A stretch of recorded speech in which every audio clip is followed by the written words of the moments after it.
how guys can actually get to use social media itself, Yes. or I think LinkedIn is your forte, yeah? Mm-hmm. It's like your cup of tea. It is my cup of tea. It's my bread and butter. Mm. Ah, Yeah. amazing. So thank you so much. I do appreciate the uh, having even you have having to create time to be part of this particular session. Asante Mm, sana. And mm, I do have quite a number of students who are in the session, mm. and we are really looking forward to learning a lot from you. So Okay. if you have any presentation you'd like to share, you can go ahead. You're a co-host. Yes. Yes. Yes. I also, because I believe in education in terms of masses, for Mm, because quite the number of guys who are in this session are, some of them have also been part of previous classes. okay. We haven't touched, like, but take consideration my web design students. That's a priority. Mm, Um, most of the guys who are also here have also at one point or the other maybe taken one of the classes that we get to offer, and they'd like mhm, to understand how they can do personal branding the right way to attract clients and even opportunity. So mm. yeah, Daisy, take it over. Thank you. Sawa, asante sana Elvis. Hata before I take it over, maybe I should ask you and a few members who are here how your week has been so far. How is it looking? I know it's just Monday, but how has the week started? For me, I'm pissed off, very pissed off, watching a certain documentary. Oh yeah. Mm, yeah. I have seen Mhm. that. I have not had the time. It's been a long one for me, but I will sit down and see what that is about. Okay. Uh, Other than All right. that, we are Mhm. well. Yes, we are very well. What about Mm. bloody parliament? Oh, Washington. Actually, yeah, Washington. Hi, I see you. Mm. Mhm. How are we feeling, guys? You could just maybe type in how your day has been, just to get acquainted. And maybe if you type in, I'll be able to see some names I recognize. I've already seen one or two. Washington says the day was good. All is well. DJ Pointex. Paul Denzel. You see, they keep. I knew I'd recognize a few names here and there. And Nashkira. Nashkira actually is one of my clients. I'm happy to see him here. Oh, Iko Best, Amos. Just give me 1 second. 1 second, Mm. Elvis. Okay.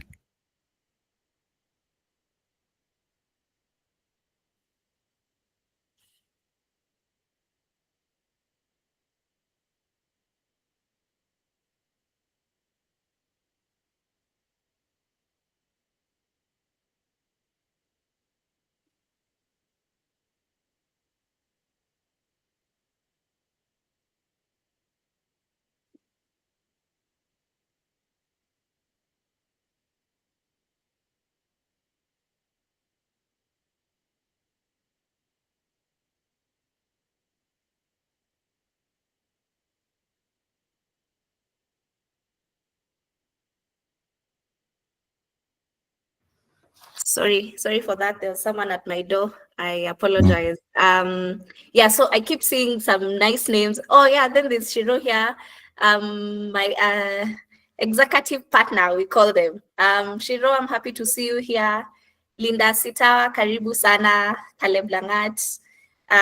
Fulfilling day, good work. Can you see me? I don't think I can, Joseph. Susan as well. I feel like I'm home now. Thank you for the response, guys.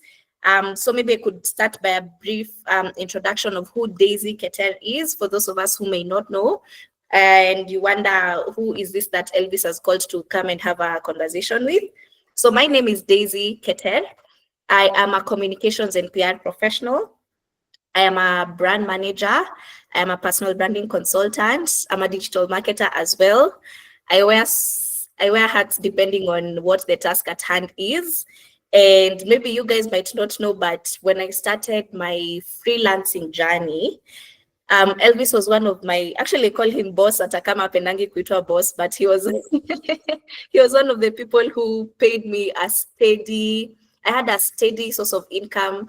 And one of the clients that I got that from was Elvis, and he really held my hand for a good number of months. I'd say 6, 7, 8 months, about thereabout, last year. And Elvis, this is just me giving you your flowers right now. Thank you for that support and for also showing me that, you know what, even as a freelancer, you can make it and make it big. He was also part of the reason why I moved out of my mom's house and came to Nairobi. Otherwise, I would have been very comfortable in Nakuru. Elvis really nudged me to make that change, and I'm appreciative of that as well. And yeah, so I hope we get to have an interesting conversation. So the thing about me is, to be honest, I love people. And I guess that's why I love personal branding as much, personal and business branding. But for the purposes of today's conversation, we'll talk about personal branding, and we'll specifically talk about personal branding on LinkedIn. And I think we'll just get right to it. Yes, I agree. My coffee for Mr. Elvis, indeed. Oh, thank you. Kabisa. So let's just get right onto it. I think I will try to split this. We started at 7:40 thereabout, so maybe 30 minutes for the presentation and then 30 minutes for those of us who may have questions. Elvis, are we only streaming on here, or is there another?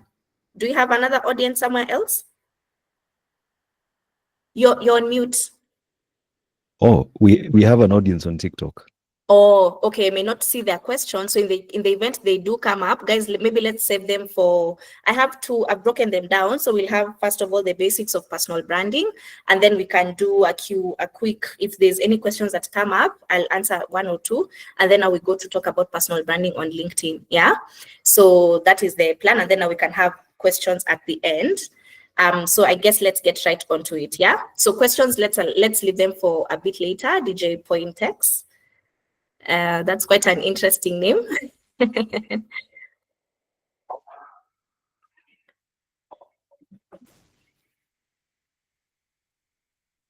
Okay, so kindly tell me if you're able to see my screen. Yeah, yes, Daisy, we are able to see your screen. We're good? Okay, Yes. sawa. So let's just start by the very basics of what a personal brand is, and the very different definitions. One that we love to say, and is by Jeff Bezos, is your brand is what people say about you when you're not in the room. Other people say that your brand is a mix of who you are, to mean your personality, and what you do professionally, to mean what it is that brings in the money, right? But this one by Jeff Bezos, what people say about you when you're not in the room, is the perfect example of what a personal brand is. However, I want us to be careful about one thing, yeah? Because we have a personal brand, but we also have what we call a reputation, right? So I want us to talk about the difference between these two things, right? So a personal brand is something that is intentional. You are intentionally controlling the narrative about what people say about you. For example, when you think about Elvis, the first thing that comes to mind is probably learning a skill. I used to like telling him, Kitambo, that to me, I would see his TikTok videos, and then it just feels like the deputy principal reminding me that I need to be disciplined, and I need to be focused, and I need to do the right thing at the right time. So that is what Elvis's brand is, Actually used to tell him anatushautia uko TikTok for all the right reasons. Because you see, it got me to where I am now, right? So that is Elvis's brand. When you think about Elvis, niyo mtu anakwambia wewe, stop playing with your life, get online, learn a skill, market yourself, be a better person, right? That is Elvis's brand. I'm trying to see if there are names here that I can use as an example. Yeah, but that is one example of what a personal brand is. But now you see, there is a personal brand and there's a reputation. A reputation you have no control over. A reputation is formed by your past actions, right? So as it is now, people say you already have a brand, but what it is that you already have is a reputation. A reputation is, at a Kwai group, we know very well, there's 104 of us.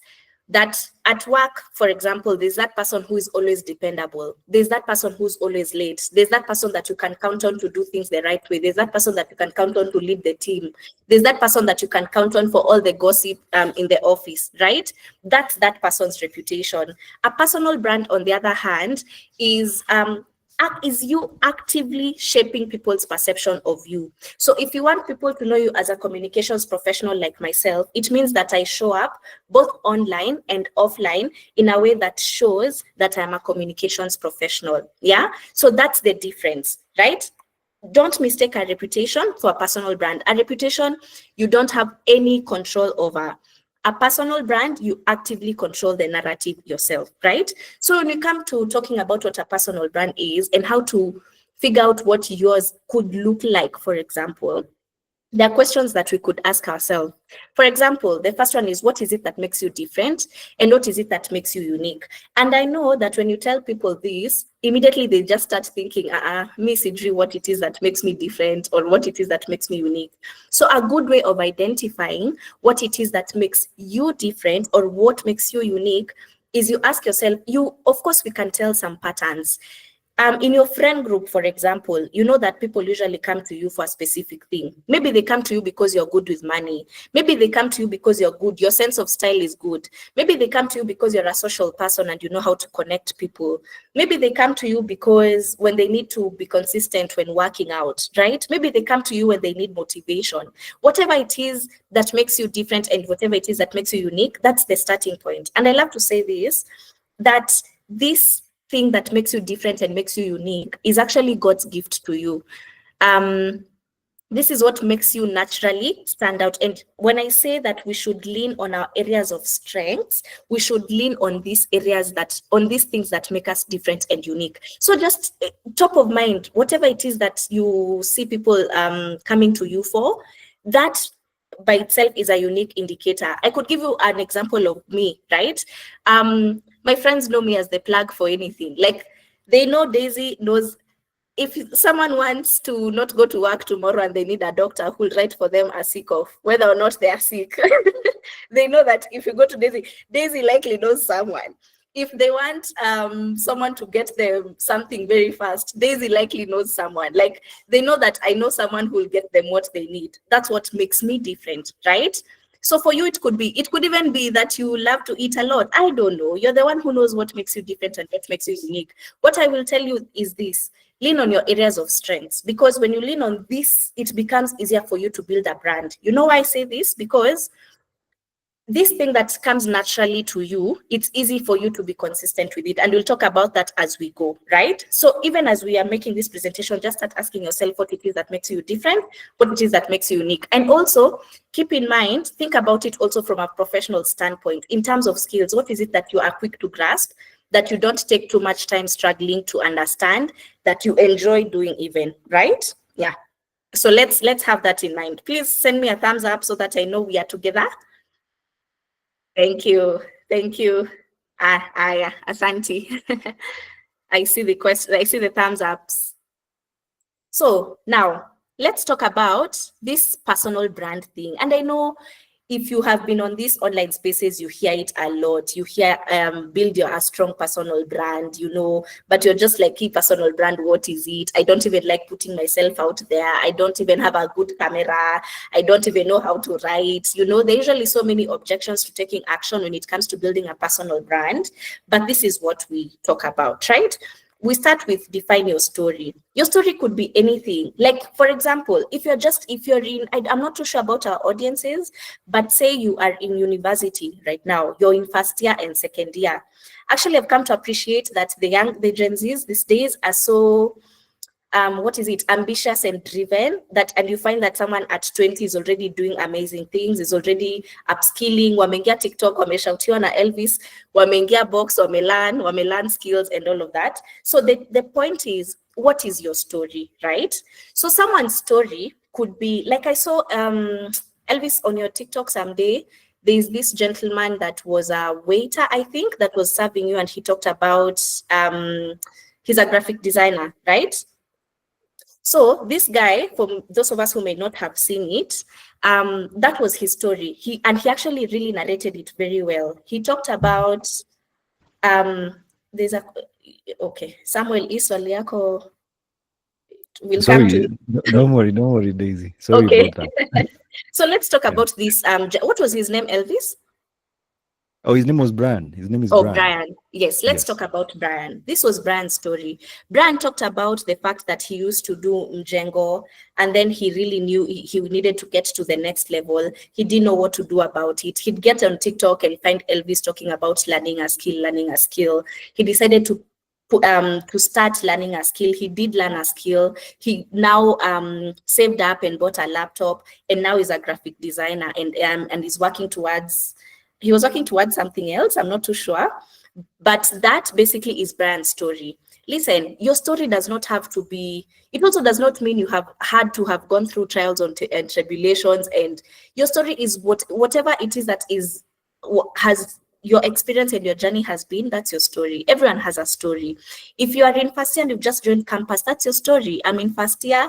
I am pursuing project management and I am learning ABCD online. That's my story. Most of us here are web designers, right? How did you get started with web design? That's your story, right? So when you're building your brand, identify what your story is. And I insist on identifying our stories because people resonate with stories. People now will. You see how I started this conversation? I told you guys, me when I started, Elvis was one of my first paying clients, and it was a pretty steady source of income, and that allowed me to get to where I am now. That is not a very complex thing, but that's my story and I own it, right? So it does not, you just have to figure out what your journey has been like and then communicate that, right? So when you're building your personal brand, the second thing we talk about is being consistent. And we'll talk about this more when you go on LinkedIn and talking about aspects of LinkedIn. But the other thing is when you're building your personal brand, and if you want a strong one at that, you have to be consistent. For example, we all know Njugush, we all know Jalas's story. We all know there are people you can pick here and there. But now imagine if Njugush just dropped one funny video during those times of the house helps of Kawangware and then chose not to do anything else. Would he have been where he is now? Highly unlikely, right? So why is it that he's where he is now? Because Njugush kept showing up in our faces every single day, making us laugh. Hata kama saa zingine alikuwa anasema anafanya tucheke na joke haingii, he showed up regardless, and got better and better at his craft. So be consistent, right? The other thing is to show credibility. Here, let's get a bit technical. We, like Elvis said, most of us are from the web design classes, right? So when you talk about showing credibility, it does not mean that simply because you're just getting started or you're learning, there's nothing to show credibility for. I'll give you my own example as well. When I got started building people's brands on LinkedIn, I had not worked with clients before. So I did not know, I did not have anything to show credibility. But what I did was I took the approach for guys, I am figuring out this LinkedIn thing and I am taking you along with me. And there are clients that I tell you, since I started last year in January, I still work with them up to date. Actually, I have stopped working with maybe 2 or 3 clients. The others I have worked with ever since we started working together up to this point. We work, they have been my clients all through. And why? This person decided to take a chance on me, even when I didn't have much credibility, simply because I talked about the little that I know at that point. That little keeps adding up and adding up and adding up and adding up, and it becomes something big, right? Let me use the example still for you guys who are doing web design. Maybe, I don't know, forgive me, I'm not too technical, but if it is WordPress that you guys probably were going through, for example, when you're showing credibility and you're building your brand, you do it by taking a step by step. Okay, so today's class was on whatever that class was, whatever it is you are taught in class that day, just go draft a simple draft about it and then come and say, I found concept ABCD fascinating. So today you've taught us about concept A. Tomorrow, you come add on to it by telling us about concept B. The other day, you come and add by telling us about concept C. And you see, from a psychology perspective, the people who keep seeing you showing up, over time, they're just like, oh, huyu ni ule wa web design, And over time, because you're the one who's been showing up, teaching them concepts, it is you that they will consider and want to work with, right? In the same way, I keep telling you, for example, Elvis will show up on your TikTok. And a lot of people say this. It's not just me. The first day you feel like he's shouting at you, you know. The second day you're like, hi, mambo. The third day, by the fourth day, you're like, okay, maybe I actually need to take my life seriously, right? That's the whole idea, because he didn't just, he came yesterday, today, tomorrow, and the day after, right? Showing credibility. So that's what that is about. So don't worry if you feel like you've not worked with anyone or you barely know anything. That little that you know, trust me, there's someone else who doesn't know that little. Yeah. And then the other one is collaborate. It's easier to build your brand when you collaborate with people, especially with people in your niche. And I talked about this on my LinkedIn post sometime recently, which is the power of networking. And when we talk about networking, guys, we don't necessarily mean networking vertically. Networking vertically means looking up to those people who've gone ahead of us. Sometimes collaborating means networking with the people horizontally, to mean with people on your level or people who are also coming up. Like I could tell you for sure, there are some jobs that I have gotten that I have been referred to by someone who is coming up and is behind me, you know? So with regard to collaboration, the other beautiful thing about collaboration is it allows you to tap into the audiences of the people you're collaborating with. So it makes spreading your name and your brand much easier. I could tell you, for example, personally, Eddie Butita, me, I up to date. I don't know if I've watched any of his shows or anything where he appears, but simply because he's part of are they called the Six? Because he's part of that group with Kina Abel Mutua, I have no choice but to just know, okay, that's Eddie Butita and he's someone I should not ignore, right? That is because of the power of collaboration. Trust me, you'd think that because you collaborate with someone, you're watering down your brand, or I don't know, you don't associate, but it's the best thing you could ever do for yourself. So when you're building a strong personal brand, actually, I'd tell you, collaboration is the cheat sheet, yeah, to getting things right, yeah. So those are just some of the steps that you need to take when you're building a strong personal brand, and we'll talk about them. We'll expound on them, especially when you get onto the conversation on LinkedIn. Yeah. Now, let's talk about these two people here. I don't know. Do we know this? The gentleman with the dreads. Is there anyone that recognizes him? And if you do, could you type his name on the chat messages? So the guy with the dreads, and of course we know Kuru, right? Yes. Yes, that's Eugene. Kabisa. So that's Eugene Bugwa, right? When you think about Eugene Bugwa, what is it that comes to mind automatically? Reality. Oh, such a great guy. I agree. Actually, yeah, I like Eugene Bugwa quite a bit. So what comes to mind is this is he does reality shows, right? And he's an entrepreneur in the creative space, in the film and music, no, not music, sorry, in the film space here in Kenya, right? On the right we have Mukuru. Of course, we don't even need to say much about Mukuru, and I tell you for sure, me, I came to know about Mukuru when we were in 2020, when he was narrating the stories during COVID times. If it were not for him putting himself out there that time, nangeacha ishe tu na what was that called? Not my church, Tahidi High.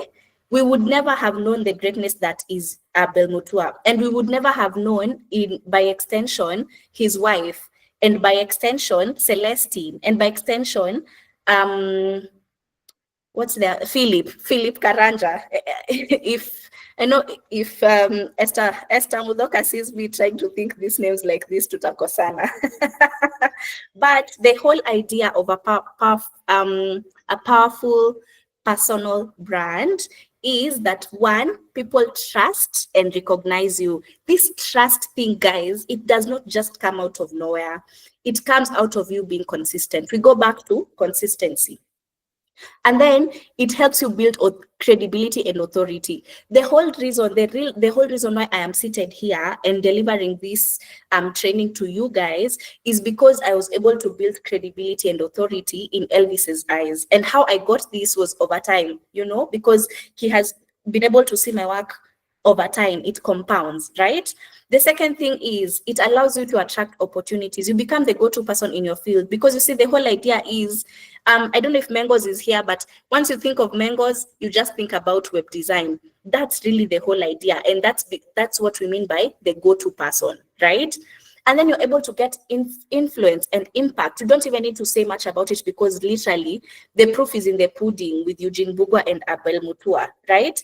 So now let's go back again to this conversation on why is it essential for you to have a strong personal brand, especially in 2025, right? You see how during our parents' days, we love to joke and say, Ati, while other parents and other grandparents were stealing land and buying land at 60 bob, 70 bob, our parents were in the discos just dancing. You remember how we love to joke, make that joke? What I would tell you for sure is right now, building a strong personal brand and having a strong online presence is the equivalent of buying land. That's the equivalent, because first of all, the world is going digital, right? So if the world is going digital, well, what are you doing? What are you doing about it? So you decide to sit down in 40, 30 years time, even 20 years time, when you have kids, they'll be like, well, other people were building their brands and building strong online presences. My parents were just somewhere, madongo too, it will be the same exact thing, guys. So first of all, we have to appreciate one thing, that the world is going digital and we're not going backwards. So it's either you go digital with it or we forget about you. The other thing is this, guys. These days, even you, tuambiane tu ukweli, you meet a lovely lady, for example, that you think you find interesting, or you meet a gentleman that you think you find interesting. What is the first thing that you do? Is it not you go and search them up online to see, okay, what does their Instagram look like? What kind of posts do they put up? What does their TikTok look like? What Twitter, what is it that they do? Beyond just you and that person that you're trying to date, or at least take out on a date, you search them up online, even the people who are looking to work with you, partner with you, they will do the same thing. Okay, so we want to work with Daisy Keter, but who is she? The first thing they do is Google me. Who is Daisy Keter? So the question becomes, they Google you, what is it that they'll find? So if they come and find men are trash, women are wicked and are goats, I don't know, whatever it is people say, they could come and find that, and that's your brand. That could be your brand. Remember, let's go back to, there's a reputation and there's a personal brand. So in the event you tweet about men are trash, it's okay. That's your reputation. The good thing is we can always control the narrative, reshape people's perception of us. You can do it very well. But the whole idea is, let your digital footprints actually be a representation of who you are, and let it be a representation of your personality. Remember, again, your personal brand is a mix of your personality and what you do professionally. So let it actually be a good representation of you, because whether you like it or not, people are looking, people are searching. And the other thing is, the internet does not forget, but the internet can also work in your favor. And I'll come again and use my own example, right? Like, literally, I just went online on LinkedIn. It's just this year that I'm now venturing onto other platforms, like seriously, but I would just go on LinkedIn and talk about what I do. And from the minute I started talking about it, right now I'm able to build a sustainable life, and I'm able to pay my bills and live. I mean, it could always be better, but I was able to create a source of income for myself, and not just myself, but myself and other people who work with me and people who are part of my team. So you see, the other thing about building brands is, beyond just creating a sustainable income for yourself, you're also able to, by extension, trickle down that impact. You see, it started with Elvis, for example. Elvis gave me that chance. I have been able to, and it's not just me, he's held other people's hands.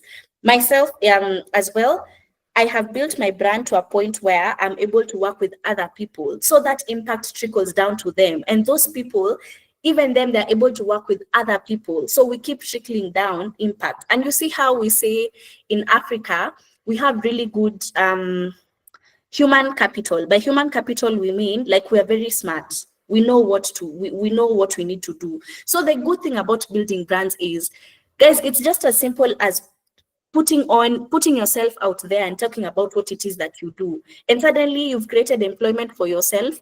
And beyond just creating employment for yourself, you've created employment for other people too, right? So I could go on and on and on about why it is important to have a strong personal brand, but I think we get it, yeah? We thumbs up, thumbs up. I know we are together. Thank you. Ireri is always thumbs upping me. Thanks, Ireri. Yours is always the first one. Asante. Now, we should be, yes. So the opportunities that we are unlocking, and I've just from talking about this myself and using my own example, and it's not just me, there's many other people as well. You know, there's job offers, there's partnerships, there's funding, there's global recognition, there's industry collaborations and brand sponsorships and speaking engagements, and you're able to monetize your skills. All of this is simply because you've decided to show up as yourself. Imagine, guys, you're paid to just be yourself and do what it is that you already enjoy. Because remember, I'll keep taking you back to the basics. Imagine lean onto your areas of strengths. Because you see, for example, and I like to give this example, yeah? For example, in school, you are not very good at math, but you are very good with English and the languages. Instead of, you see how in school now we focus our time to build our, to now at least ensure math itaenda iache kukua D, at least ikue C+, ndo tusianguke sana. See, that is what we were taught in 844. Now, when we are building our brands, what I tell you is this: you don't like maths, fuck maths, you know? You like English and the languages, good for you. Then take English and the languages to greater heights. That means you could be a great public speaker. Great public speakers, we don't care if they know math or not, right? So you see, if you focus your energies on your weaknesses, at best you become mediocre because there are people who are already great at that. But if you decide to operate from your areas of strength, which is also God's gift to you, first of all, you're working in purpose. And then secondly, it's so much easier. Like, even when life gets hard and clients are giving you stress and stuff like that, it's easy to move on because you're passionate about what it is that you do, right? So this is what, this in a nutshell is what a personal brand is and why you should have one yourself, right? So I don't know if I could take, maybe if there are any, I could take a question or two before now we get to talking about building a personal brand on LinkedIn, which is my favorite conversation to have. So is there maybe a question, or we could move to the next? I like the thumbs up and I know you're following. Thank you. I think if anyone has a question, you can raise your hand. Then. Oh, na mwenye amesema move on, please. Nelson raised the hand. Nelson, please. Go on.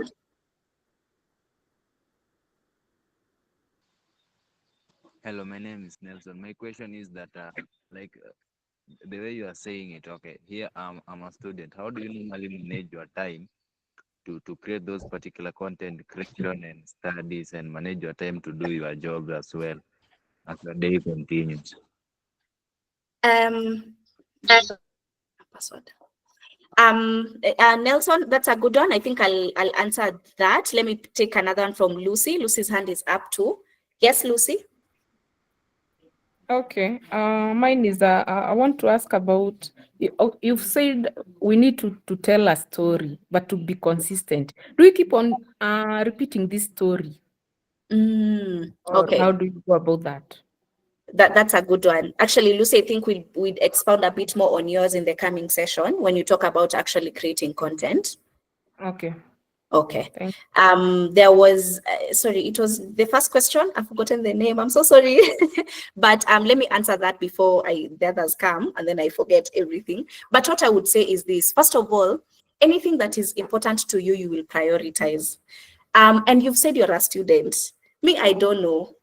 Me as a student, guys, actually I keep saying this and I keep telling my friends so much. Personally, as a student, I was those people who would go to class. I loved my course. I would do it again. So I really enjoyed going to class and studying. But after that, the other time I'd mostly spend it with my boyfriend. As in, I wish. Okay, it's okay. It's okay to, be in love and, all that. But beyond, Like there's a lot of time. And at 20, if you're a student, it means you're between what, 18 and 25.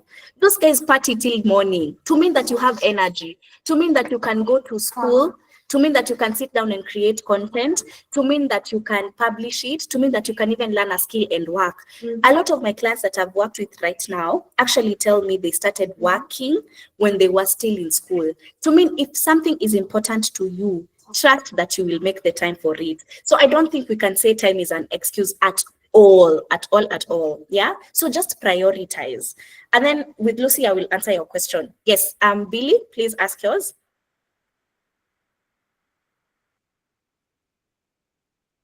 Billy? Okay.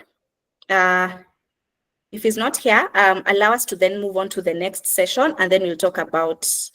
Oh yeah, sorry. There's one more. No, Lucy has. Let me open the queue. Sorry, guys. There is Expromage Designs. I'm sorry if I'm butchering the name of your business. Please ask your question.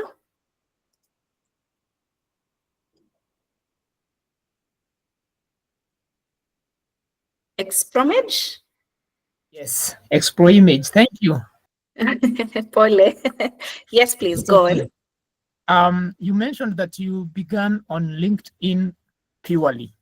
Yep. I'm also interested in cross posting across all platforms. How do I manage brand across that? Thank you. Okay, that's a good question. And while I may have a few tips for you, I think we'll actually give Elvis could answer that question much better at the end, because he's the one who's done a really good job of building massive online following across platforms. So Elvis just might be the best person to answer that question, and we'll table that for him in the end. And then there's Rashid.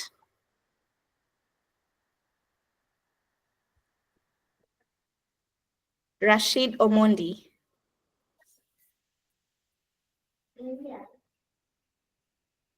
Okay, if Rashid is not ready, maybe let's move on to the next. Oh, there's one in the chat. Where do you strike a balance between boring people and building your brand? Like posting the same content every day. I personally find it boring. Switch things up then. You see, the thing about, remember, we go back to the basics, guys. Operate from your areas of strength, right? And the thing about this content, and we'll even, I think we'll break this down further in the session to come.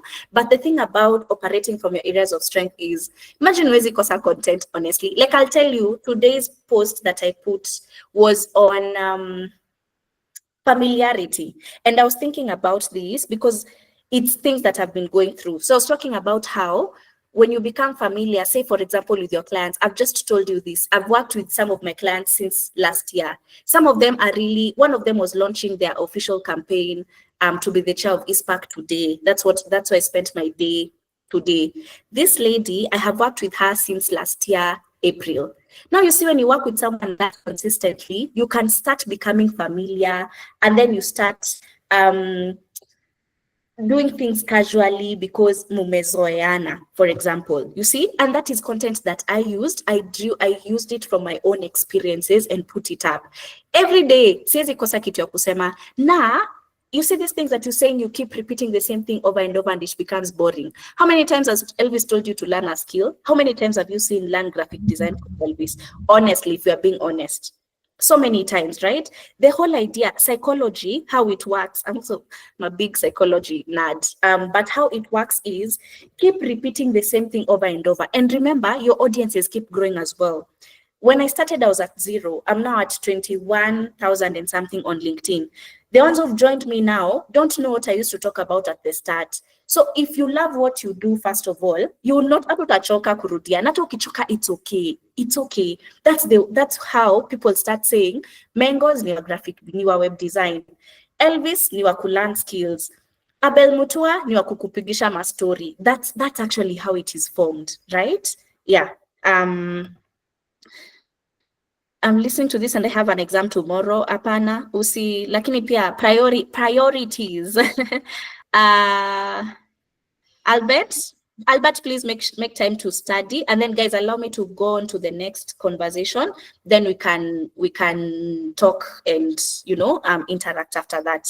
Okay, hands up to just know, thumbs up rather, to just know we are okay. I can move. Ireri again. Thank you. Let's move to the next. What I have prepared for you next. Yeah.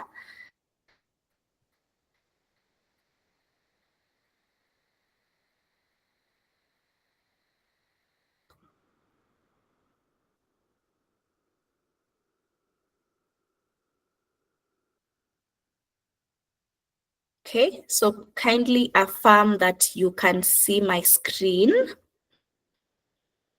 Thank you.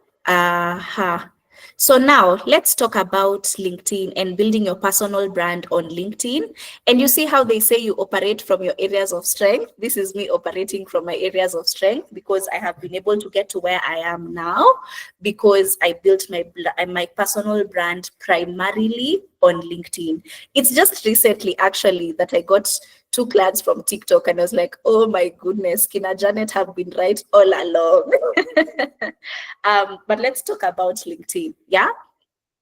So the one reason why I love LinkedIn personally is because of the psychology of LinkedIn. What I mean is this: when people log onto TikTok, when people log onto Facebook, when people log onto Instagram, on Twitter, they're looking to have a kick of dopamine and they're looking to just feel happy and just relax. But on LinkedIn, 80% of the people on LinkedIn, 80% are looking for jobs. The other 20% are looking to learn something new. What does this tell you? These people are already alert. Okay, so when they're there, their mindset is not like on TikTok where they're just looking to relax. Their mindset is firm and alert, and they're like, I'm here to get things done and elevate myself. So that is a good thing for you. You know why? Because they already have your attention. You already have opposite. You already have their attention, whichever. But that's the idea. That's number one. Number two is LinkedIn is where the decision makers are. You see, the one person who has your money, imagine that person is on LinkedIn. And you see, again, from a psychological perspective, once this person comes across your profile on LinkedIn, they already psychology, amekupata LinkedIn, naja kupata Facebook ama Instagram, already they take you seriously, right? So that's why I love LinkedIn. And the third thing is LinkedIn is a networking platform and it's a platform for professionals. So already it has set the mood for you to come and show up. I don't know if you're getting me, but that is why specifically the psychology of LinkedIn works in your favor if you're someone who's looking to land clients. And I believe that is what a lot of us are doing, right? Yes. Aya. Now let's get on to it. So now the thing about LinkedIn is this. There's like rules. You see the thing about these algorithms, and maybe in a different session we could have a different conversation around how to own our own like platforms and have spaces where if right now if LinkedIn were to disappear and I have not built my contact list or my email list, then it means that oops, Daisy's main source of income, because literally LinkedIn is my bread and butter, has disappeared like that. But now for the purposes of understanding how LinkedIn works, there is usually at least a formula, right? So the very first thing when you log on to LinkedIn that you need to pay attention to is your profile. And remember, you remember how we started by saying, what is your personal brand? How can you build a personal brand? How do you show up? Remember this whole story about operating from your areas of strength, understanding what it is that makes you different and unique. All that is important because now it will show when you're setting up your profile. On LinkedIn, and I don't know, maybe I could project mine, but that would take us some time. So allow me to just, hapo kando, when I'm having this conversation, wewe enda hapo kwa LinkedIn yako, fungua tu hivi. Okay, actually, let me just log in so that it's a bit more practical. I hope this is my account. What can you? Oh yeah. Okay, no, this is not mine. This is my client's. 1 second, just so that I can take you through. I can show you practically what I mean so that I don't lose you. But this can be a bit technical. So take notes. In the event you feel like you've been left behind a little, you can always go back and revisit. But I will give you the highlights, okay? Just a second, I'm signing on to my own LinkedIn account. Just so that we can be it can be easier. You can understand what we are talking about. So Duncan Koech asks, what's your LinkedIn username, please, Daisy? It's Daisy Keter. And I would recommend this, even when you're building your personal brands, guys, please use your official names. Even if you use Daisy Keter, personal branding strategist, at least have Daisy Keter, you know. Please let's avoid these weird names. Like, just use your official government names. People take you seriously like that, right? Like, I love to say my executive partner, her name is Shiro. I love to call her Shiro, but on LinkedIn, when she shows up, her name is Naomi Wanjiru, the official government names. Psychology, guys, psychology. It's all about psychology, yeah? So let me share this tab. Actually, I can just see Washington has wait, what's, please affirm that you're seeing my, yes, you guys are on my, you can see my LinkedIn. Oh, and I like that I open LinkedIn and I show up as the, this is a friend of mine and someone that we started this freelancing journey together with, but I digress. Let me go back to what has brought me here. So let's go to the profile, okay? This is my profile. Let me go back. Please affirm that we are together. Oh, can already see the thumbs up. Great. So now, when we talk about setting up a killer profile, this is what we mean. First of all, have an amazing banner that communicates what you do. As a newbie, and when you're still figuring out how to go about things, this is how you do it. Yeah. The general rule of thumb is to do this. Talk about what you do, who you do it for, and what they get from partnering with you. You see, a lot of us here are web designers, right? So you guys offer web design services to small, so you could draft this on your banner just as a rule of thumb. Yeah, you could say, I create websites, I build websites. Or you could say as a web designer, that I build websites for small businesses to optimize or even to attract clients. That's it. That's simple. Because is that not what you do? Yes. So if that's what you do, have that on your banner so that when someone clicks on it, the first thing immediately that comes to their mind is, and that you're able to capture exactly what it is that you do. It's just that simple, right? Start from there, and then over time, you will know how to tweak your banner in a way that works best and communicates with you, right?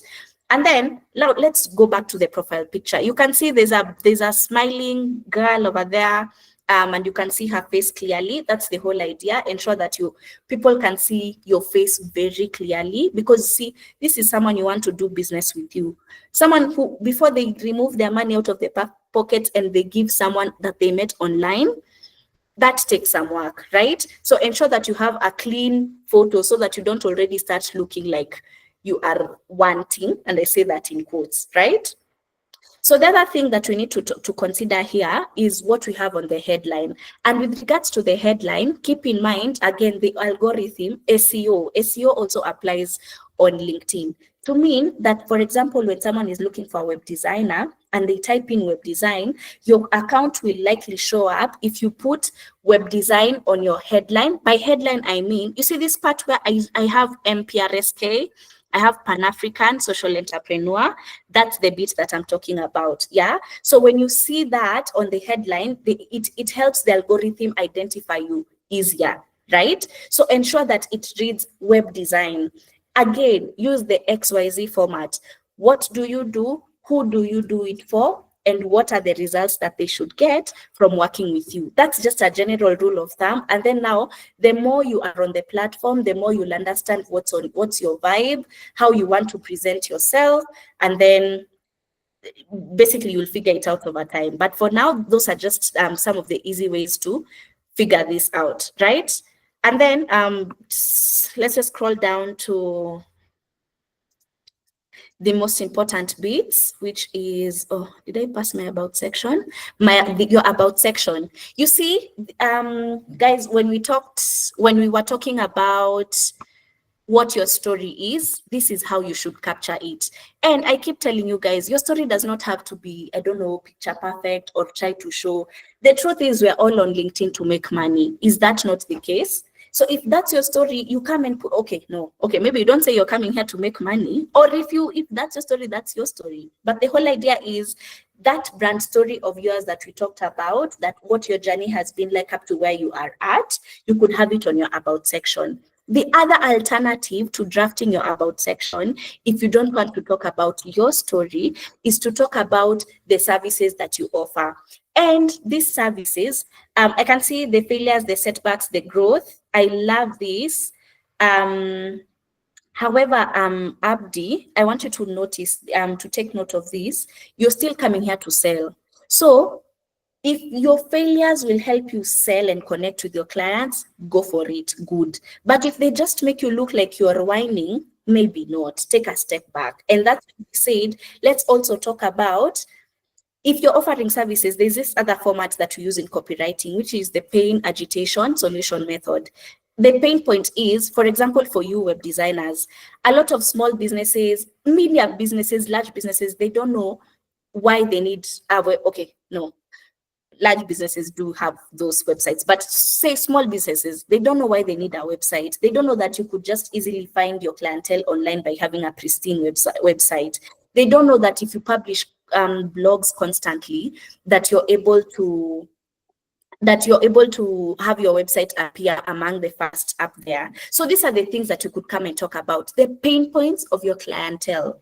And then you agitate it. By agitating, we mean ongeza mafinyo, wafanye wafile nyewe, this is a pain point that I have and I just need to solve it. Like by not having a website, for example, you're taking, I am losing money every day. So agitate the problem and then now offer your solution. Come say, Sasa, Mimi as Daisy Keter, I'm the best badass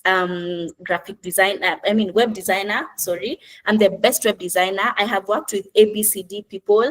And even if you have your portfolio, put it, say I have my portfolio, check it out on the featured section. Sell yourself like crazy, you know? That's the whole idea around drafting your about section. So you either tell your story and tell it in a way that resonates, and sell yourself because you're here to make money, right? So that's the about section, which is really important.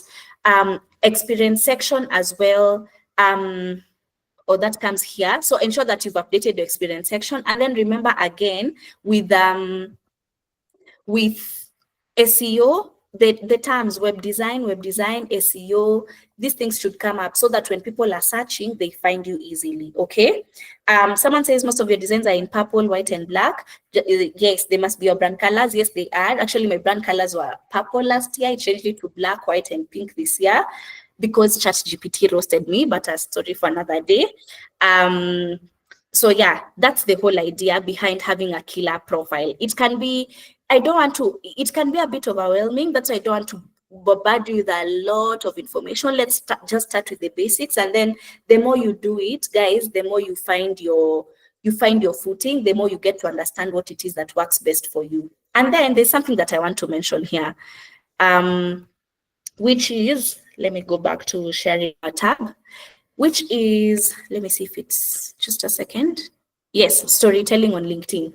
So before we even talk about storytelling on LinkedIn, I'd want to tell you guys this. You need to identify what your tone of voice is, right? You see, earlier when I told you, I used to tell Elvis that anatushautia, he sounds like my deputy principal. That is because that is Elvis's natural tone, like he's authoritative, right? And it comes out very clearly on his LinkedIn. There are other people who may not be that authoritative. Maybe they're a bit more laid back in how they do things. Maybe they're friendlier. Maybe, it just depends on what your personality is like. So with that, for example, ensure you go with the same, ensure you have that in mind, even when you're building your brand, when you're crafting your profile, when you're putting out content. If you start coming na kutushautia the way, and I use the term, Elvis, I know he does not take offense, and I use the term kutushautia very loosely. So if that is not your way of doing things, please don't come and start doing it as Elvis because you've seen Elvis doing it and it goes against who you are and what your personality is. Keep that in mind. Go figure out over time. Actually, even ask the people around you, when you think about Daisy, what is it that comes to mind? Have those in mind. Once I sort of had an understanding of what your tone is, use that to now craft your LinkedIn profile and to now craft your content. Your tone, that is what will make people resonate with you. For example, and I could tell you this, when you're building personal brands, there are clients who specifically choose to work with me because they feel like Daisy is a bit smiley and a bit friendly and a bit laid back in her approach. That is what they would say. There are other clients who will choose not to work with me simply because of that very same reason. The fact that I give friendly, for example, I don't know, you tell me, but the fact that I give friendly is what would make them not want to work with me and want to work with someone else. And that's okay. There's people for everyone, okay? And that's why it's important for you to come out and build your brand as authentically you as possible, so that even you find your people. You find people who resonate with you and your journey, and people who look at you and they're like, I feel like I'd have a good time or a better time working with person A as opposed to person B, okay? Thumbs up if we're together, and if I lost you, you say I lost you.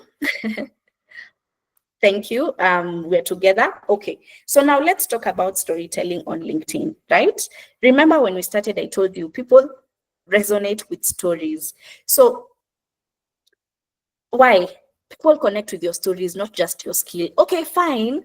You are in communications and PR and you're a brand manager, but so what? What does that have to do with me? But if I come and tell them, guys, I made my own living and I started my own thing and I'm able to pay my bills simply because I started building my own personal brand, that someone connects with it. You see, that's why we say people connect with stories, not just your skills. So even as you're showing up, and I understand that you may not want to be very vulnerable on the internet, but remember, I will take you back again to when you're talking about building personal brands, we said you control the narrative.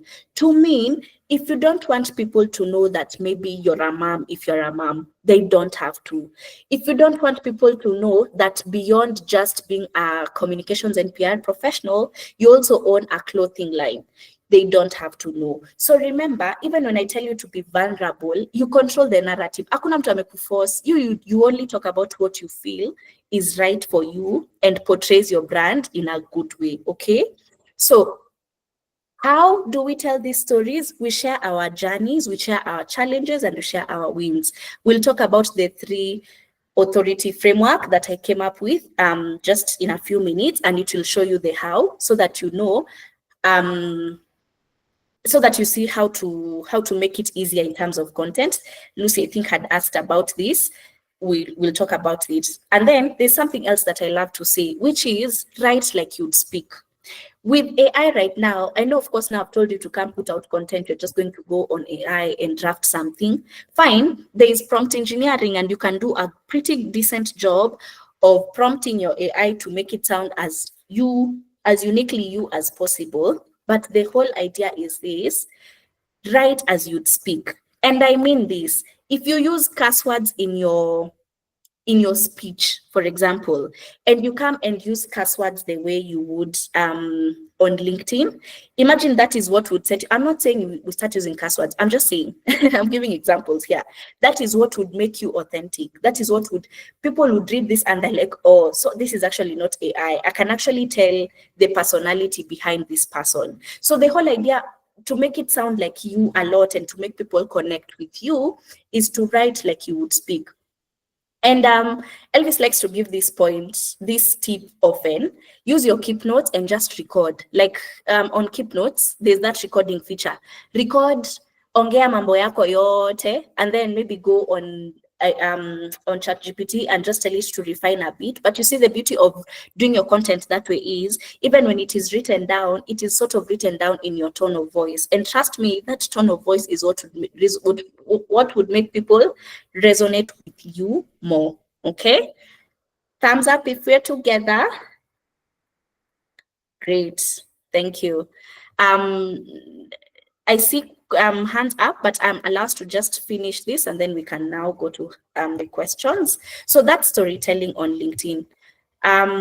Let's go on to now. Yes, there was the question on what are we going to post? What is it that you're going to post about every day? And I'm going to give you my tip that works really well. We're talking about building our brands on LinkedIn specifically, right? So on LinkedIn, typically, again, how the algorithm works, because in kubembeleza algorithm sometimes, okay, it's a balance, of course, it's a fine balance between you being your authentic self, but at times you need to understand how the algorithm works. So on Mondays is the best days, are usually the best days, and you'll see your impressions are good. Like people are on LinkedIn, like remember psychology, LinkedIn, what to Monday, wamejiambia next week, I'm looking for that new job. Next week, I'm going to learn something new. Next week, so on Monday, they're on their Zoom. So on Monday is a perfect time for you to come and talk about who you are. Because you remember I've told you people connect with stories more. On Monday, come and talk about you as a person. What are your think pieces, for example? What is it that went through your mind over the weekend? What is it that you think about building personal brands? What is it that you think about anything that would make people see the real you and see who you are? That would be good too. That would be a good thing to post on Mondays. On Fridays, what washa clock out LinkedIn. Fridays, I think huku kwengine ndio sasa watu wanataka kuona. So you have that in mind, even when you're creating this content, just as a tip, yeah? So when you talk about what to post, talk about your work, talk about your achievements. And if there are no achievements, talk about your failures. Actually, the interesting thing that I came to appreciate this year, because I'm trying to be more vulnerable this year, is people resonate with your failures much more. Those posts where you talk about, I am struggling a bit with ABCD, you'll come and realize, imagine siwe peke yako. And I say people resonate with their failures more because you see, wins can be personal. Okay, so you just crossed 50,000 followers. Oh my goodness, I'm happy for you, but I don't resonate with that. But if I come and talk about I've been stuck on point A for the longest time, so many people are as well. So even if we're not talking about our achievements, let's talk about our failures. It's a great way to connect with people. Let me give you another practical example. Say you've been learning to build websites and there's something that you are completely stuck on. Imagine come on LinkedIn and say, I am stuck at this point. Guys, what do I do? You would be surprised at the enormous solutions that people have to offer. Like, Kwanza, let me tell you again why I love LinkedIn. Like people on LinkedIn, they're so nice.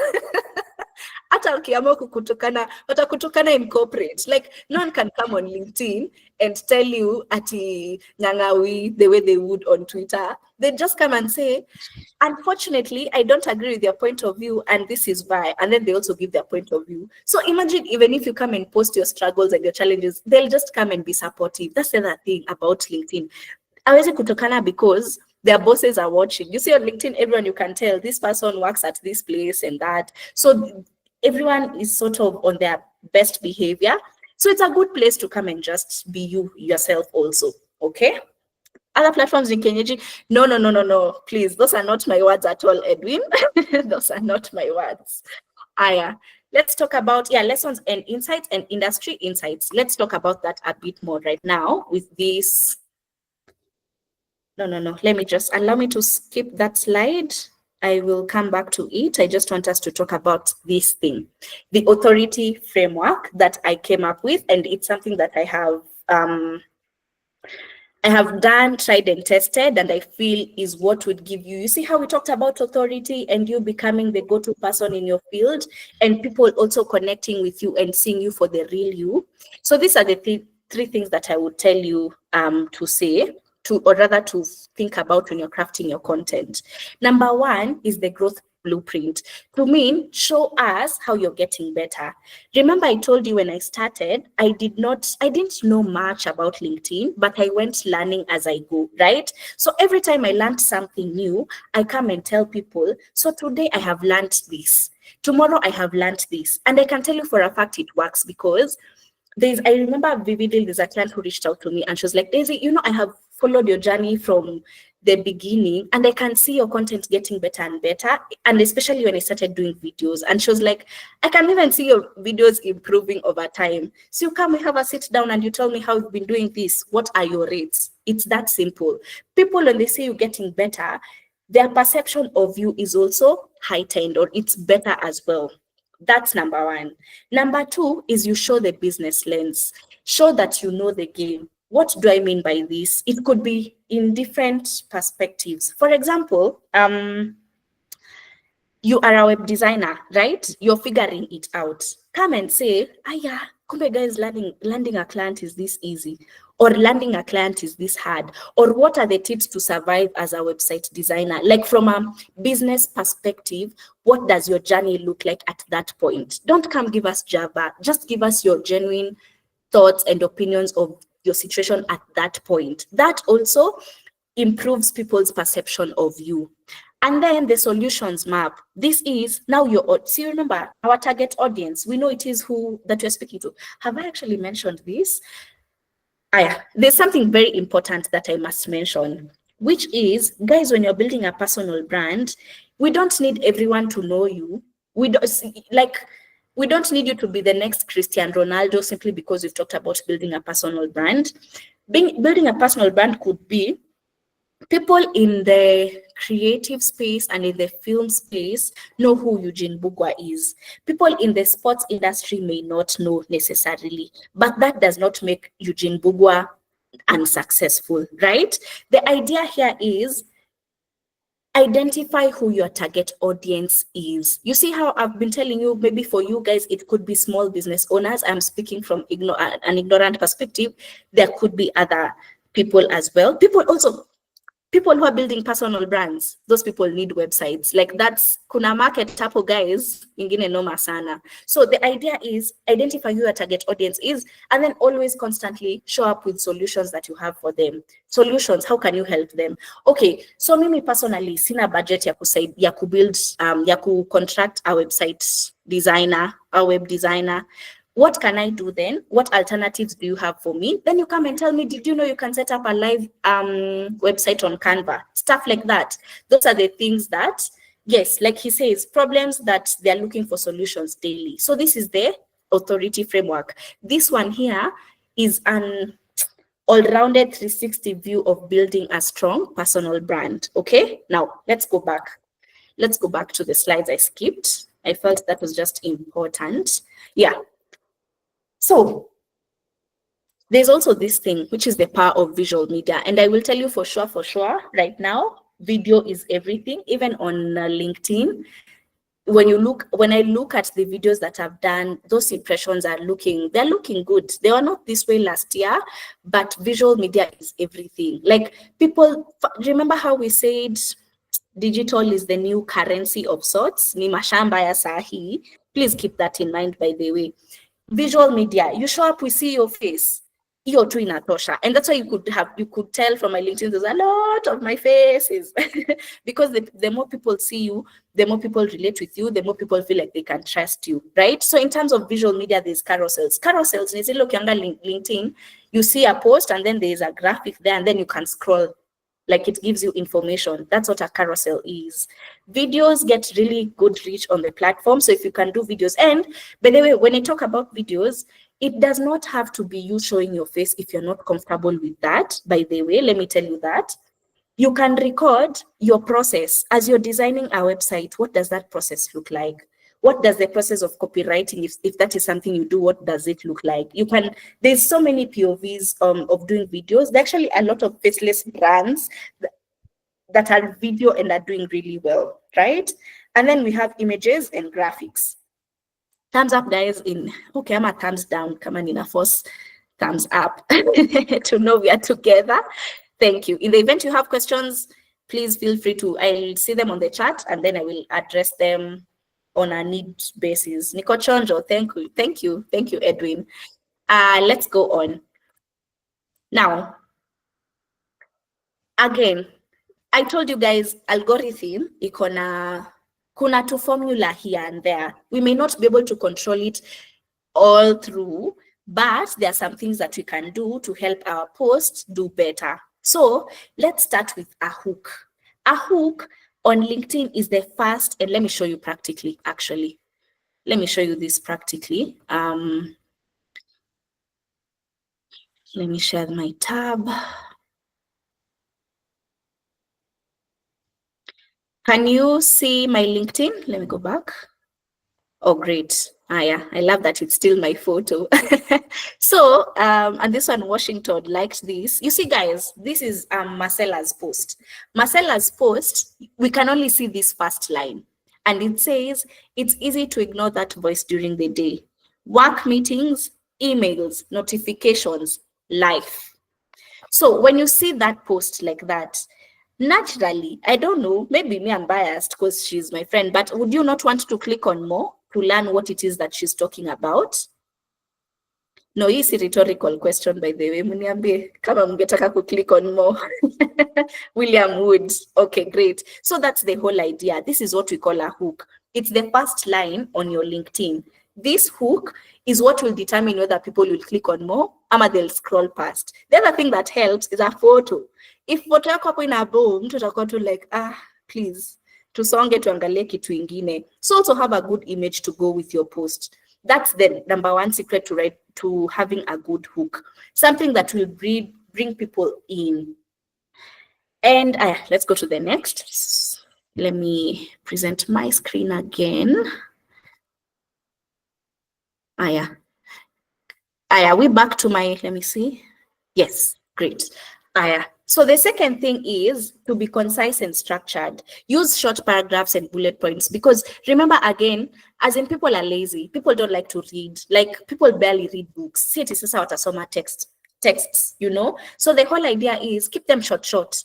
Make them short and then trick our eyes. Like, you see, when you see it's one line like this, it does not feel heavy as opposed to seeing paragraphs on paragraphs. So that's just a tip.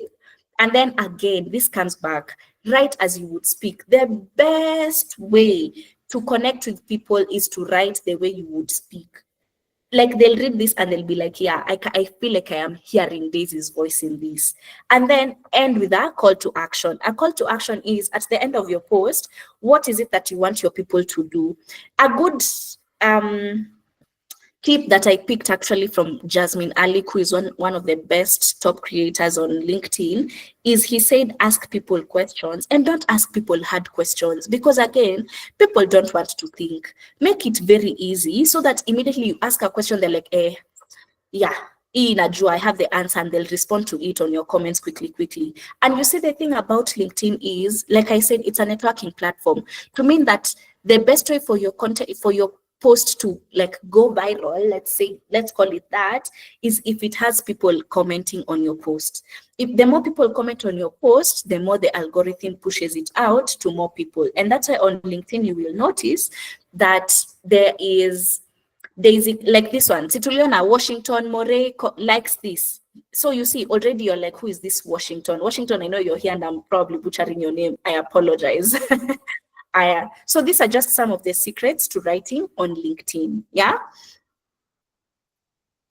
Tanimeona hapo thumbs up yake. And then we go back. Now let's go to what brought most of us here. Yeah, conversations around money.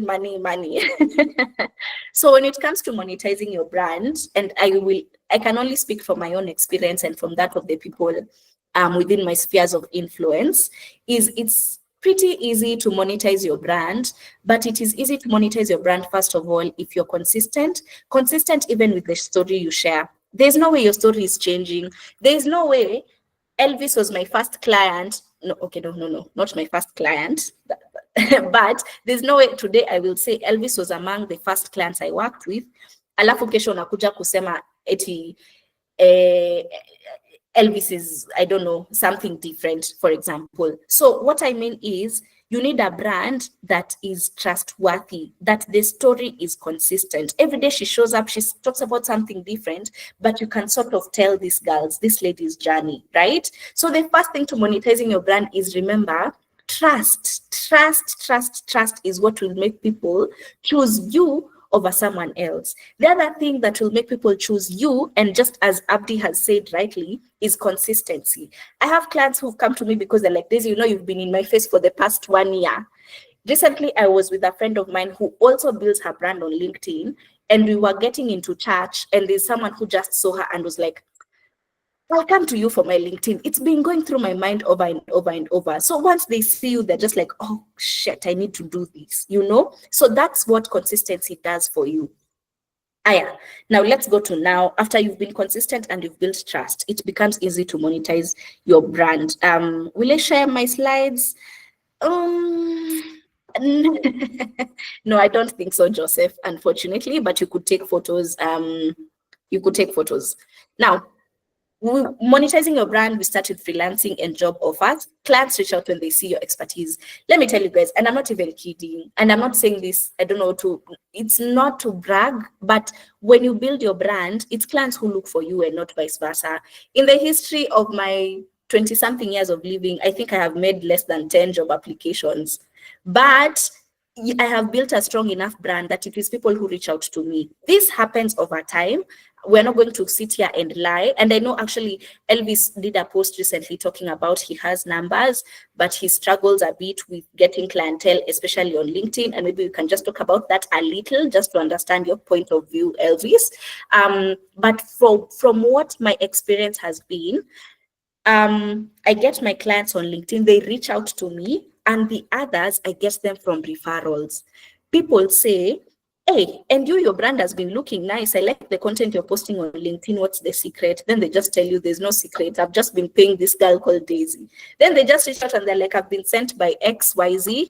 Please do a good job for me. And that's why it's important, and I think we'll talk about it, to do a good job, especially as freelancers. And you're about to have this conversation again, because that job, whether if you do it well or not, that is what it will determine if you're going to get your next client or not. That determines whether you're going to scale.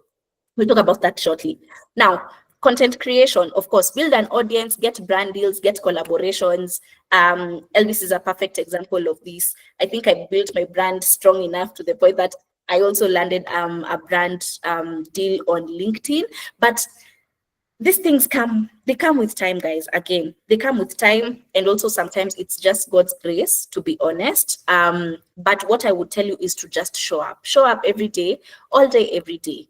Consulting and coaching, we are seated here, I'm teaching you guys what I know. Speaking engagements and trainings, you're sharing knowledge with other people. All these come as a result of building a strong personal brand, and specifically on LinkedIn. Yeah. So now let's talk about building a sustainable brand. Oh my goodness, this one especially. You see, guys, how I keep telling you, I cannot be this bubbly and fun and friendly person online, or at least that's what I depict from the content I put out. And then you meet me in person and I am standoffish. There's a mismatch. Once there's a mismatch, people dismiss you. People will not take you seriously. So ensure that your online and your offline brands match. This means if you are a professional and that's how you've built your brand, even when you show up in spaces, show up that same way. And you see, the thing about building your brand is, you see these 20,000 followers that you've seen, or Elvis's 90-something thousand followers. I want you to fika 100K. Kai. Tumefika? It's at 97,000. Hey. So those 97,000 followers, those are real people. Like, those are actually real people. To mean that you'll meet them in the streets and they'll be like, Daisy, yeah, that girl from LinkedIn, I've been following you for some time. That's why it's important for that brand is a match. Otherwise, it's very easy for you to rub people off the wrong way. Let me actually use that term. And then remember, strong brands sell emotions, not just services. People remember how you make them feel. That's why it's important for you to come from a place of authenticity and just speak from your own perspective. Yeah. And then reputation matters. Like I said, your work will always speak for itself. If you do a shoddy job, it shows. If you do a good job, it shows. And then word of mouth is powerful. I told you that my second other way of landing clients is through referrals. So do a good job, your word of mouth will work for you. And then professionalism, reliability, and communication, especially with freelancers. Oh my goodness, we really struggle with this. And I could tell you this from a communications and PR perspective, that and I tell this to people a lot. You see how I have been able to maintain the clients that I started working with up to now? It's because I love to say that arguably client relations is much more important than the actual job that you do for these people. What do I mean? If you had said that you're going to deliver in 2 weeks' time, and then something happened and you're not able to deliver, people understand. What you need to do is to communicate this timely with your client and just say, hi, I know I had said I would deliver by day A, but something has come up, allow me to do it by day C. And actually ensure that you've delivered by day C. You see, like client relations, if constantly ask for feedback. These are people who are removing money out of their own pockets to pay you. They want to know that there's a return on investment. Sometimes they may not be able to voice if they're frustrated with you. So you take the charge and ask for feedback yourself. Yeah. The other thing that I will talk about is this. Try to do a pristine job. And there's a difference between excellence and perfection. Excellence does not mean perfect. Excellence just means doing it to the best of your ability at that point in time, right? And then trust. Clients have people who they trust. How do you get this trust? By showing up consistently, by showing up authentically. Yeah. So that's how you build a sustainable brand, one that does not crumble. Yeah.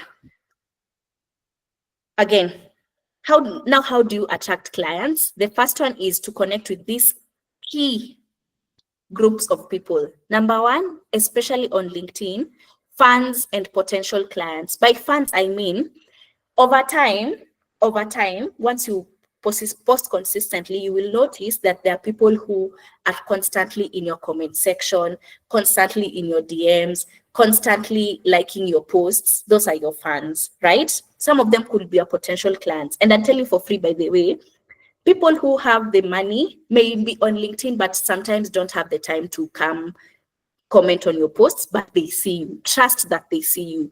So how it happens for me is people will tell me, Daisy, I've been following you for how long? And I'm like, I've never seen you like any of my content. Ooh, atani nani.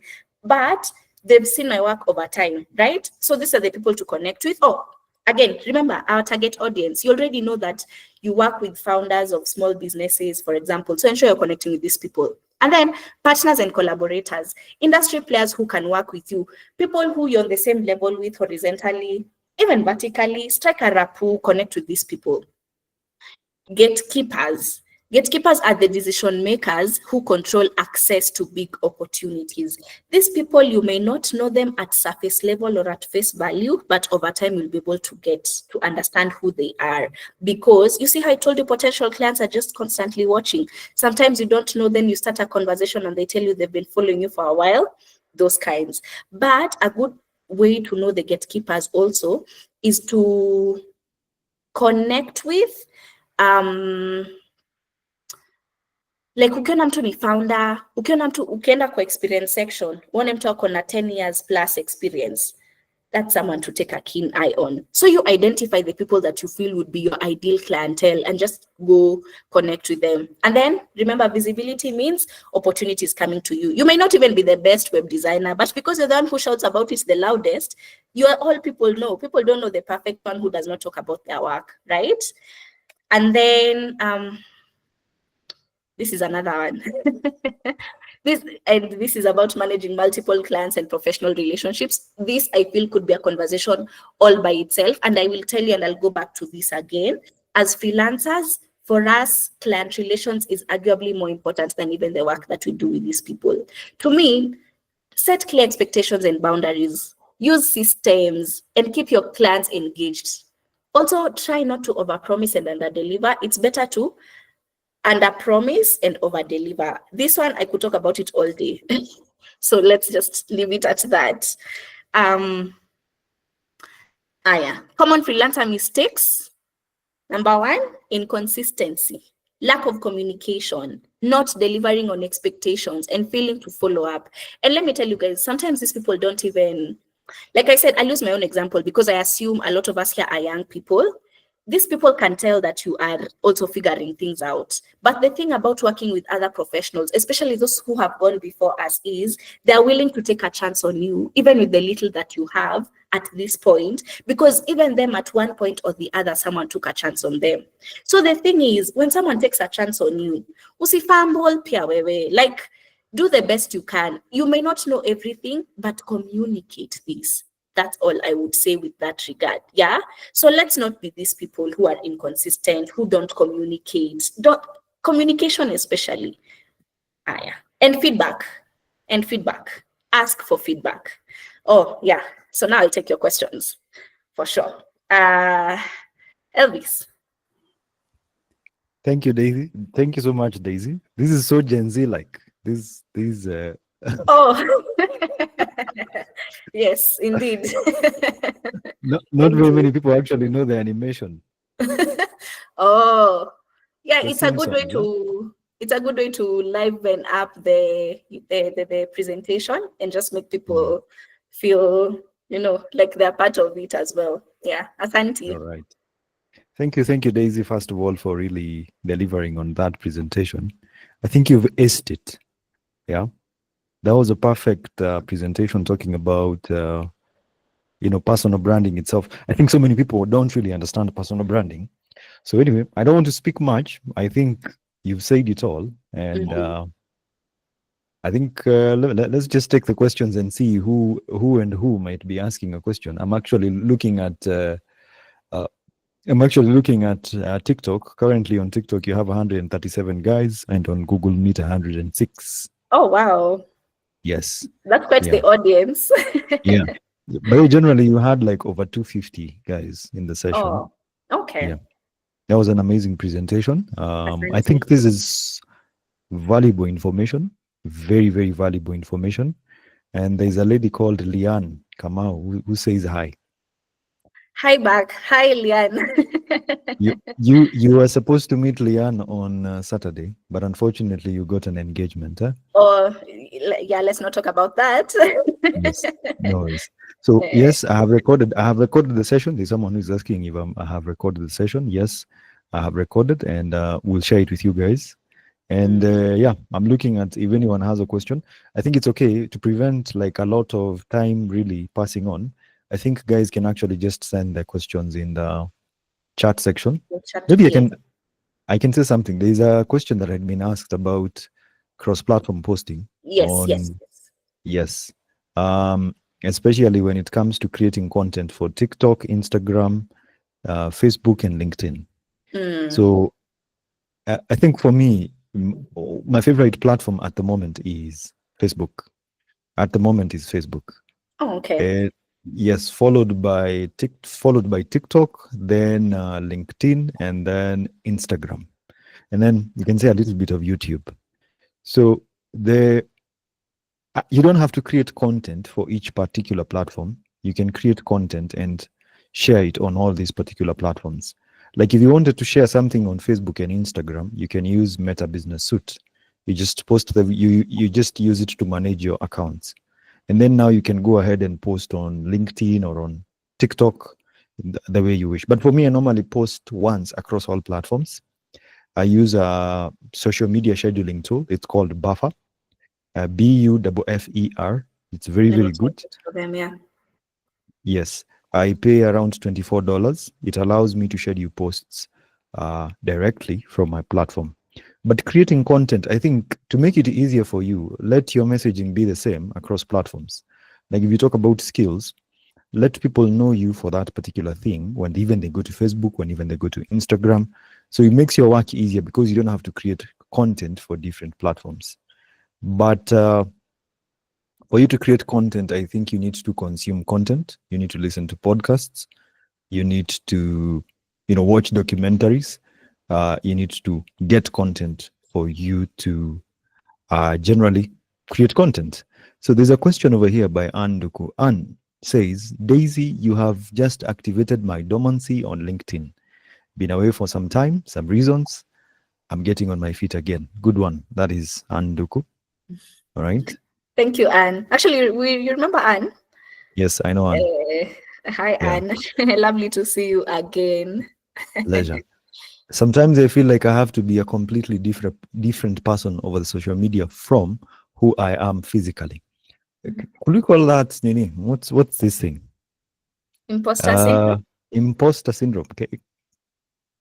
Yeah, we'd say that, but also James, first of all, James main, the first thing I would tell you is this again. It goes back to, remember what we talked about, operating from your areas of strength. I told you, kama ni futa, mabeste zako wanakujanga kuhusu futa, and you really love football, and it's something you'd want to openly talk about, come and talk about football then, if that's what you'd want to build your brand around. You never really know what would come out of it. So you could actually balance it. And I should have mentioned this, that there's something we call content pillars, guys. So especially when you're building your personal brand, have 3 key things that you talk about.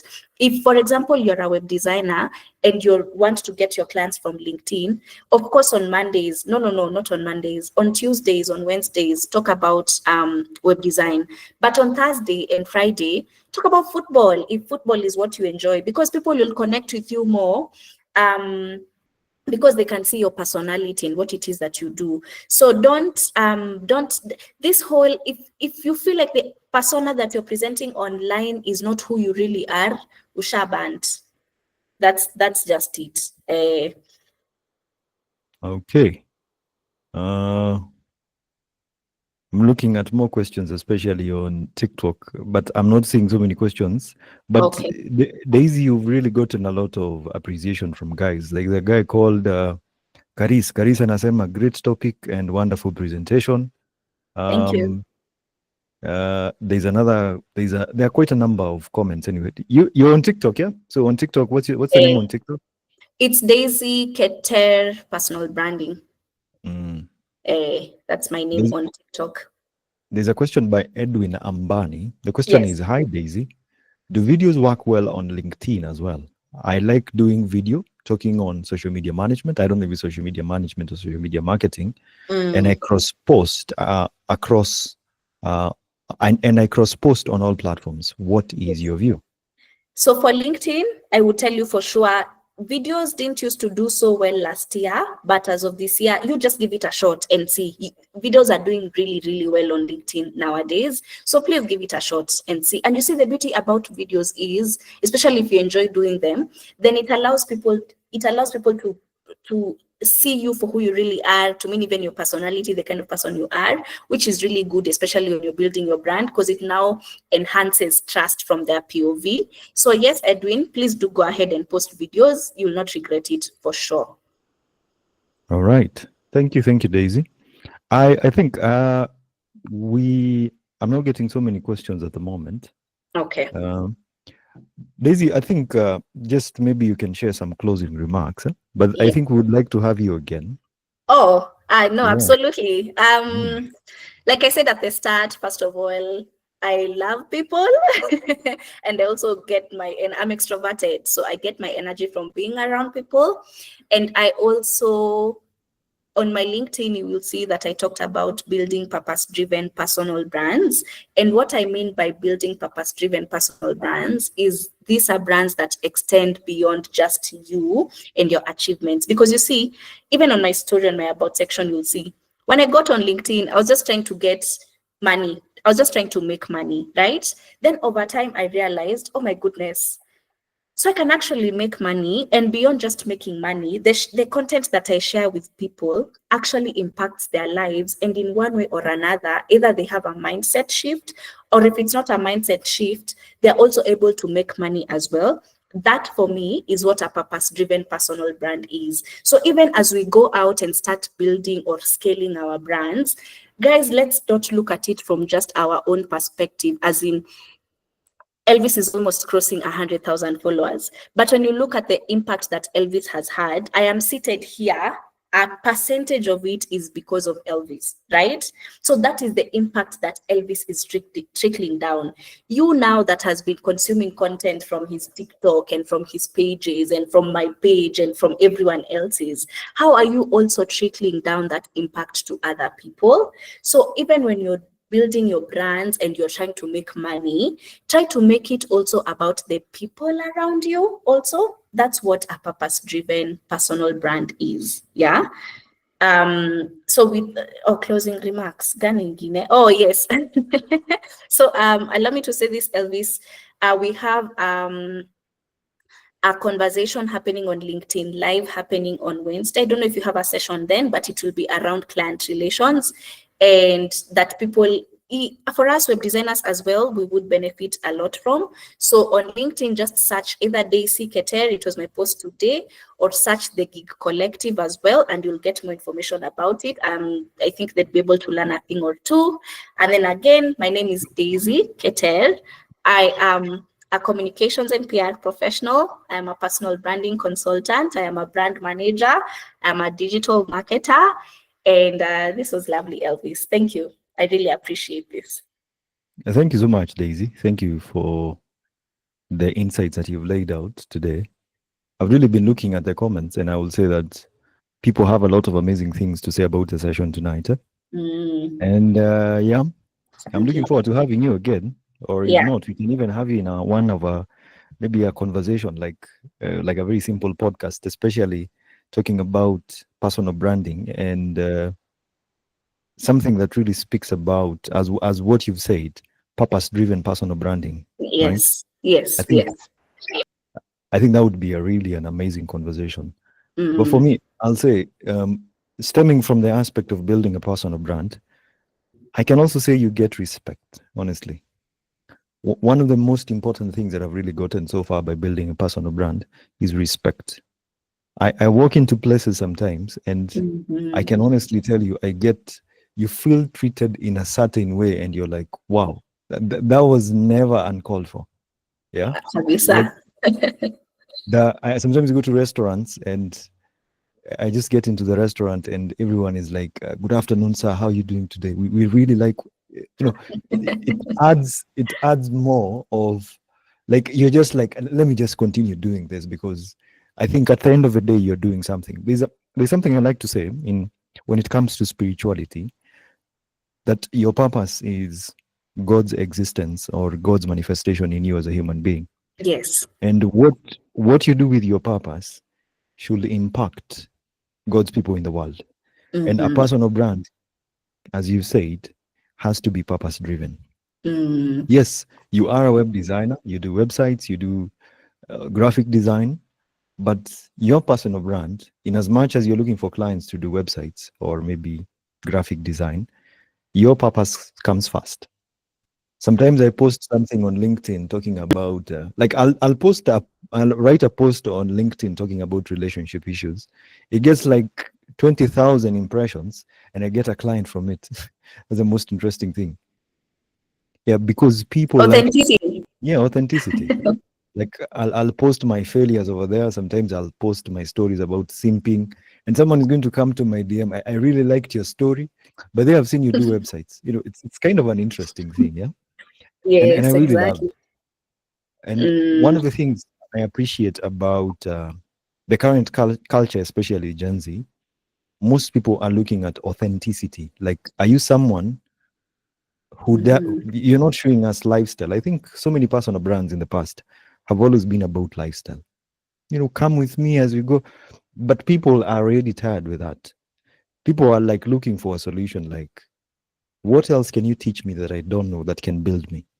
And when you do your brand with intentionality and you do personal branding the right way, I personally think the clients are actually just going to come looking for you. So depending on where you are in Africa, depending on where you are in Kenya, currently I tend to have an audience across, so I have to consider them here. We have Tanzania, we have Ghana, we have Nigeria, we have South Africa. And depending on where you are, honestly, I think build a purpose-driven personal brand. Daisy, I don't have many words to say. Thank you so much. Thank you so much. You've really made progress. Nona kukuja Nairobi was the best thing. Yeah. I think people always need that nudge, and watu wanasemanga mimi ni mkali in my stuff, but I think it works. It does work. the number of testimonials I really get from guys wakiniambia, hey, you know, Maze Elvis, you know, started doing this. It's amazing. Daisy, I'm looking forward to having you next time. Thank you so much for really breaking it down and explaining personal branding. And Yes. thank you so much. I'm even looking forward to be maybe one of my students to probably reach out to you and, you know, help you with any project like it's going to become soon enough. So, Yes. Thank you, Daisy. Thank you so yeah. much. And God bless you. And thank you to each and everyone who's been in the session. Yeah. I'll share the recorded version. Daisy, kuna mtu anaitisha namba yako?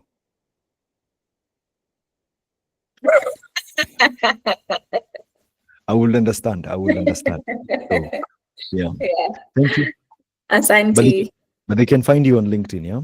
Yes, find me on LinkedIn at Daisy Keter. My DMs are always open. And just as a general rule of thumb also, your approach is what will determine whether people will respond to your DM or not. So just keep that in mind, and I'll leave that at that. Thank you. Yeah. In short, she's trying to say, don't go and say Sasa, don't go and say hi. Just go and put your problems directly over there. Yes. Thank you so much, Daisy. We're looking forward to having you in another session. Thank you. Okay. Bye. Yes. All right.